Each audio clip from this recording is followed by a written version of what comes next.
हालङ्ने सेवा सबै बान्धव भाषा बोल्ने दाजुभाइ तथा दिदीबहिनी सबैजनालाई आज फेरि पनि म अबाट आउने बान्धव भाषाबाट अबाट आउने फेरि बान्धव शब्दहरूलाई ल्याएर तपाईहरुको सामुने आइपुगेको छु।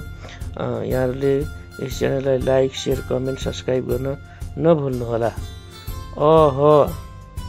अह भनेको उसको रगत, उसको रगत। अहा उसको धार, अहा भनेको उसको धार।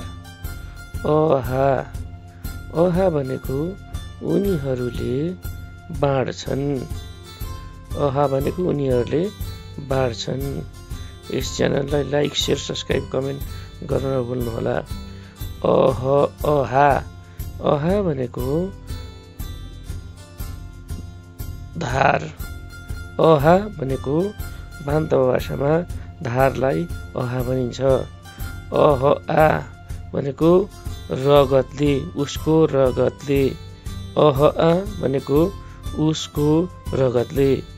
अहक भनेको चाहिँ हम्काउँछन्, हम्काउनलाई अहकमा भन्छ। अहक भनेको चाहिँ हम्काउँछन्। अहक भनेको चाहिँ खुर्किन्छन् अथवा खुर्कन्छन् भन्ने पनि हुन्छ। अहक भनेको खुर्कन्छन्। अनि अर्को अहक भनेको बान्धव भाषामा अहक भनेको चाहिँ अर्को नेपालीमा तास्छन्, तासी भटाउनलाई पनि अहकमा भन्छ। अहक भनेको तास्छन्। अहयाङ भनेको चाहिँ के हो भन्दाखेरि हम्काउँदैछन् भन्ने कुरा बुझिन्छ। अहयाङ हम्काउँदैछन्। अहखान, अब यो पनि के हो भने ताछी पठाउँछन् भन्ने बुझ्छ। अहखान भनेको ताछी पठाउँछन्।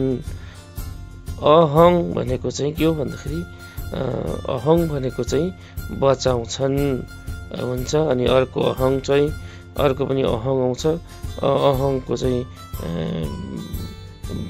बाँचेको जिउँदै भन्ने हुन्छ। अहङयाङ भनेपछि बचाउँदैछन्।